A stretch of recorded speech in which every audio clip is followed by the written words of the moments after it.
ज्वालामुखी से जुड़े कुछ बहुत ही दिलचस्प नोट्स हैं। हम्म। हमारा मिशन सिर्फ ये जानना नहीं है कि ज्वालामुखी कितनी तरह के होते हैं, बल्कि ये समझना है कि क्यों कुछ ज्वालामुखी शांत नदियों की तरह लावा बहाते हैं और कुछ पूरे के पूरे शहर निगल जाते हैं। बिल्कुल। हमें ये पता लगाना है कि उनकी शक्ति का राज क्या है। और ये राज छिपा है उनके अंदर के लावा में और पृथ्वी की विशाल टेक्टोनिक प्लेटों की हलचल में। अच्छा। हम शुरुआत करेंगे कि लावा बाहर कैसे निकलता है, फिर उनकी विस्फोटक शक्ति की सीढ़ी पर चढ़ेंगे और आखिर में देखेंगे कि दुनिया के ज्यादातर ज्वालामुखी एक ही खतरनाक आग के घेरे में क्यों जमा है। ठीक है, तो चलिए इस दहकते हुए विषय की गहराई में उतरते हैं। तो लावा निकलने के तरीके के आधार पर यहाँ दो मुख्य प्रकार बताए गए हैं। हाँ, दो मेन टाइप्स। पहला है केंद्रीय उद्गार। इसका मतलब क्या हुआ? इसका मतलब है कि लावा एक पाइप जैसी नली से एक ही मुंह से बाहर आता है। ओके। हाँ, और यहीं से कहानी दिलचस्प होनी शुरू हो जाती है। इन नोट्स में एक बहुत जरूरी बात लिखी है कि इस प्रकार के ज्वालामुखी का लावा बहुत गाढ़ा और चिपचिपा होता है। गाढ़ा? हाँ, क्योंकि उसमें सिलिका की मात्रा ज्यादा होती है। भूविज्ञान में ज्यादा सिलिका वाले लावा को हम अम्लीय कहते हैं।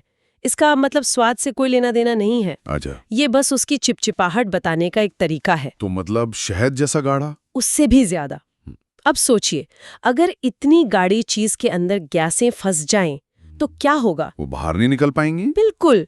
अंदर दबाव बढ़ता जाएगा, एकदम एक प्रेशर कुकर की तरह।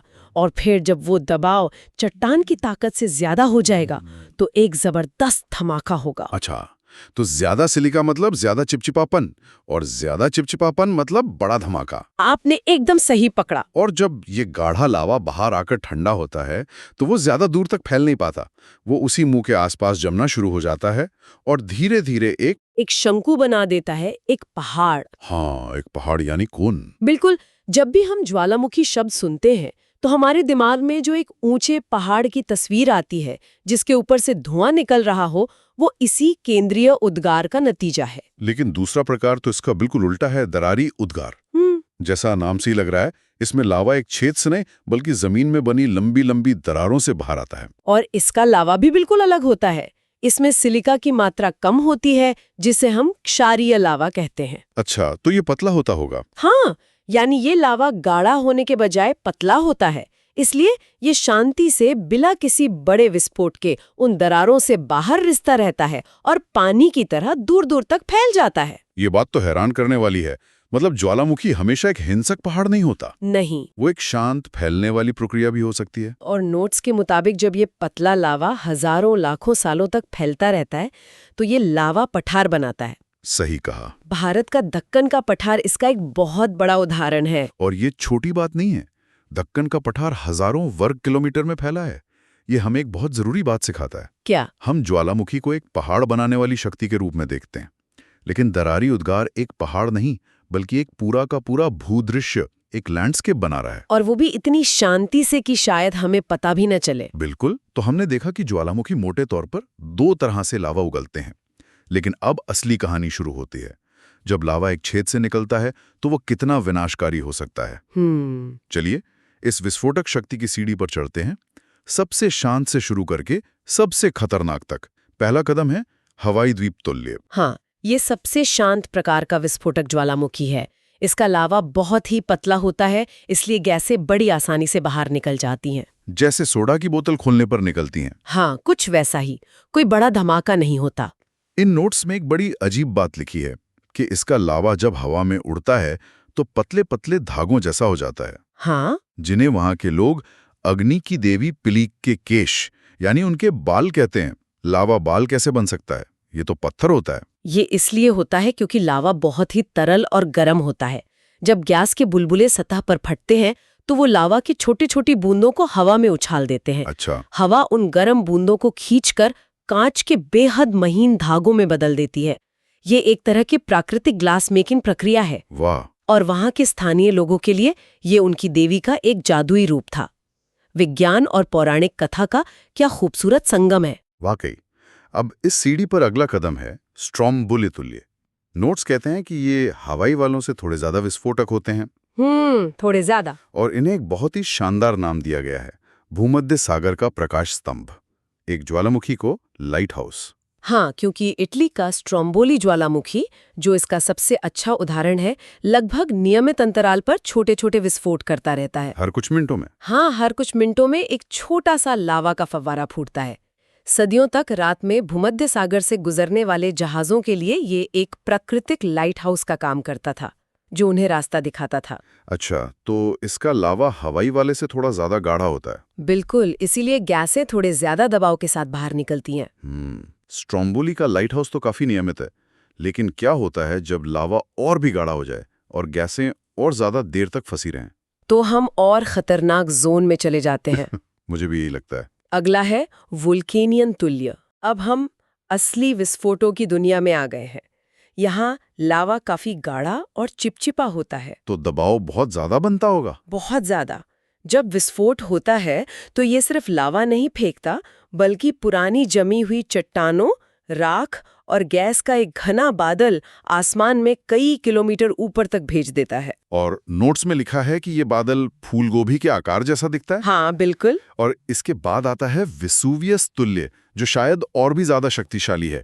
और इसका नाम इटली के मशहूर विसुवियस ज्वालामुखी पर है। हाँ। इस नाम के साथ तो एक बहुत ही भयानक कहानी जुड़ी है। हाँ, विसुवियस सिर्फ एक ज्वालामुखी नहीं है, ये इतिहास का एक चेतावनी भरा अध्याय है।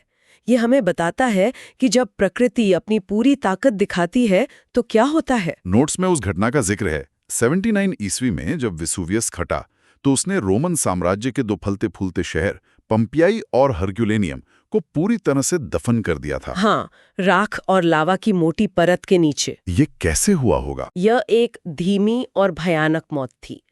पहले घंटों तक पत्थर और राख की बारिश होती रही, जिससे छतें गिर गईं। और फिर राख और जहरीली गैस का एक बेहद गर्म बादल, जिसे हम पायरोक्लास्टिक फ्लो कहते हैं, शहर के ऊपर से गुजरा और जो भी बचा था उसे एक पल में खत्म कर दिया। जब सदियों बाद पुरातत्वविदों ने पोम्पियाई को खोदा तो उन्हें राख में जमे हुए लोगों के शरीर के सांचे मिले, जो अपने आखिरी पलों में कैद हो गए थे।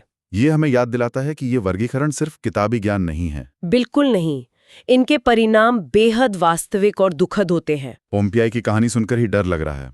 इससे भी ज्यादा खतरनाक कुछ हो सकता है क्या? हाँ। इस सीढ़ी का आखिरी और सबसे ऊंचा पायदान है पिलियन तुल्य। हाँ, ये सबसे विनाशकारी है। पिलियन उद्गार अपनी भयानक गति और गर्मी के लिए जाने जाते हैं। इसमें विस्फोट सिर्फ ऊपर की ओर नहीं होता। तो फिर अक्सर ज्वालामुखी का एक हिस्सा ढह जाता है और वहां से राख, चट्टान और 800 डिग्री सेल्सियस से भी ज्यादा गर्म गैस का एक तूफान पहाड़ के ढलान से नीचे की ओर बहना शुरू कर देता है। एक गर्म गैस का तूफान? हाँ, और इसकी रफ्तार 700 किलोमीटर प्रति घंटे तक हो सकती है। 700 किलोमीटर प्रति घंटा? जी, ये एक सुपरसोनिक बवंडर की तरह होता है, जो अपने रास्ते में आने वाली हर चीज, पेड़, इमारतें, इंसान को जलाकर राख कर देता है। इससे बचने का कोई रास्ता नहीं होता। और नोट्स में अटलांटिक महासागर के मार्टिनिक द्वीप पर पीली ज्वालामुखी का उदाहरण दिया गया है। हाँ, 1902 में जब ये फटा तो इसने सेंट पेरे नाम के शहर को मिनटों में भस्म कर दिया था। ये तो कल्पना से भी परे है। तो अब सबसे बड़ा सवाल ये है कि ये सारे ज्वालामुखी, ये अलग अलग ताकत वाले राक्षस आखिर हैं कहाँ? क्या ये दुनिया में कहीं भी हो सकते हैं? नहीं, ये कहीं भी नहीं होते। इनकी एक खास जगह है। अच्छा। नोट्स में जिस परिप्रशांत पेटी या सर्कम पैसिफिक बेल्ट का जिक्र है, वहीं पर इनका सबसे बड़ा जमावड़ा है। दुनिया के 60% से ज्यादा ज्वालामुखी इसी एक पट्टी में पाए जाते हैं। और ये पट्टी प्रशांत महासागर के चारों तरफ एक घेरा बनाती है, इसीलिए इसे अग्निवृत्त या ज्वालावृत्त भी कहते हैं। अंग्रेजी में इसका बहुत मशहूर नाम है द रिंग ऑफ फायर। हाँ, द रिंग ऑफ फायर। ये नाम सुनते ही एक सक्रिय और खतरनाक जगह की तस्वीर दिमाग में बन जाती है। और इसका सीधा संबंध प्लेट टेक्टोनिक्स से है। हमारी पृथ्वी की सतह विशाल टुकड़ों में बटी है, जिन्हें प्लेट्स कहते हैं। ये प्लेट्स लगातार हिल रही हैं। और रिंग ऑफ फायर वो जगह है जहां ये प्लेट्स टकराती हैं। बिल्कुल। यहाँ प्रशांत महासागर की भारी प्लेटें अपने चारों ओर की महाद्वीपीय हल्की प्लेटों से टकराकर उनके नीचे धंस रही हैं। और इस टकराव से क्या होता है? यहाँ एक दिलचस्प विज्ञान काम करता है। जब समुद्र की प्लेट नीचे जाती है तो वो अपने साथ भारी मात्रा में पानी और समुद्री तलछट भी ले जाती है। ओके। जमीन के नीचे की अत्यधिक गर्मी से ये पानी भाप में बदल जाता है और चट्टानें पिघलने लगती हैं। ये पानी और तलछट पिघलते हुए मैग्मा में सिलिका की मात्रा बढ़ा देते हैं। मतलब लावा को और गाढ़ा और चिपचिपा बना देते हैं। एकदम। और नतीजा गाढ़ा, चिपचिपा और गैस से भरा हुआ मैग्मा। बिल्कुल वैसा ही मैग्मा जो सबसे विस्फोटक ज्वालामुखियों को जन्म देता है। तो यही कारण है कि रिंग ऑफ फायर इतने सारे विनाशकारी ज्वालामुखियों का घर है। सही बात है। तो ये रिंग ऑफ फायर एक तरह से दुनिया का सबसे बड़ा जियोलॉजिकल टूर है। नोट्स में नामों की एक लंबे लिस्ट है, चलिए इसका एक चक्कर लगाते हैं। जरूर। दक्षिण अमेरिका से शुरू करते हैं, जहां एंडीज पर्वत श्रृंखला असल में ज्वालामुखियों की एक रीढ़ की हड्डी है। कोटोपैक्सी, जिसे दुनिया का सबसे ऊंचा सक्रिय ज्वालामुखी कहा जाता है, यहीं पर है। बिल्कुल, ये पूरी पर्वत श्रृंखला ही नाज़का प्लेट के दक्षिणी अमेरिकन प्लेट के नीचे जाने का नतीजा है। ये टकराव आज भी जारी है। फिर हम उत्तर की ओर बढ़ते हैं, मध्य अमेरिका और मेक्सिको को पार करते हुए संयुक्त राज्य अमेरिका पहुंचते हैं। यहाँ माउंट सेंट हेलेंस है, जिसका 1980 का विस्फोट आज भी लोगों को याद है। हाँ, उस विस्फोट ने तो पहाड़ का एक पूरा हिस्सा ही उड़ा दिया था। उस विस्फोट ने वैज्ञानिकों को ज्वालामुखियों को समझने का एक नया नजरिया दिया। हाँ, ये दिखाता है कि ये क्षेत्र आज भी कितना सक्रिय और अप्रत्याशित है। अप्रशांत महासागर को पार करके हम एशिया पहुंचते हैं। जापान और फिलीपींस, ये देश तो ज्वालामुखी और भूकंप के हॉटस्पॉट हैं। इसमें कोई शक नहीं। जापान का माउंट फ्यूजियामा तो एक ज्वालामुखी से बढ़कर उनके देश का एक पवित्र प्रतीक बन चुका है। ये सच है। इन देशों की संस्कृति, धर्म और जीवन शैली पर ज्वालामुखियों का गहरा प्रभाव पड़ा है। वे जानते हैं कि वे एक ऐसी जमीन पर रहते हैं जो जिंदा है और कभी भी जाग सकती है। और ये टूर यहीं खत्म नहीं होता। ये रिंग नीचे न्यूजीलैंड तक जाती है। और सबसे हैरानी की बात, अंटार्कटिका तक। हाँ, ये अंटार्कटिका तक पहुंचती है। वहां माउंट इरेबस नाम का एक सक्रिय ज्वालामुखी है, जो बर्फ से ढके महाद्वीप पर आग उगल रहा है। माउंट इरेबस इस बात का सबूत है कि ज्वालामुखी गतिविधि का मौसम से कोई लेना देना नहीं है। ये पूरी तरह से पृथ्वी के अंदर की गर्मी और प्लेटों की गति पर निर्भर करता है। ये दिखाता है कि रिंग ऑफ फायर कितना विशाल, शक्तिशाली और सचमुच में एक वैश्विक घटना है। बिल्कुल। तो कुल मिलाकर इन नोट्स से हमने सीखा कि ज्वालामुखियों की कहानी उनके लावा की कहानी है। लावा पतला है या गाढ़ा, यही तय करता है कि वो शांति से एक पठार बनाएगा या धमाके के साथ एक पहाड़ खड़ा करेगा। सही है। और हमने विस्फोटक शक्ति की सीढ़ी भी देखी, जो हवाई के शांत फव्वारों से शुरू होकर पिलियन के सर्वनाशी आग के तूफान तक जाती है। और ये भी कि ज्वालामुखी यूं ही कहीं भी नहीं है। इनमें से ज्यादातर पृथ्वी की सबसे सक्रिय दरारों यानी टेक्टोनिक प्लेटों के किनारों पर पाए जाते हैं, खासकर प्रशांत महासागर के चारों ओर बने रिंग ऑफ फायर में। हाँ, जहां धरती का निर्माण और विनाश लगातार एक साथ चल रहा है। ये एक शानदार सार है। हमने उद्गार के प्रकार और लावा की बनावट की बात की, लेकिन यहाँ एक विचार ये भी है कि ज्वालामुखी का आकार खुद उसकी कहानी कहता है। अच्छा, वो कैसे? उसकी ढलान कितनी खड़ी है, उसका शिखर कितना नुकीला या चौड़ा है, ये सब उसके इतिहास का सुराग देता है। मतलब? एक चौड़ा ढाल जैसा ज्वालामुखी शायद शांत बहाव की कहानी कहता है, जबकि एक नुकीला ऊंचा शंकु उसके हिंसक और विस्फोटक अतीत की ओर इशारा करता है। मतलब उसका रूप ही उसकी शक्ति का परिचय है। बिल्कुल, उसका रूप ही उसकी शक्ति का परिचय है।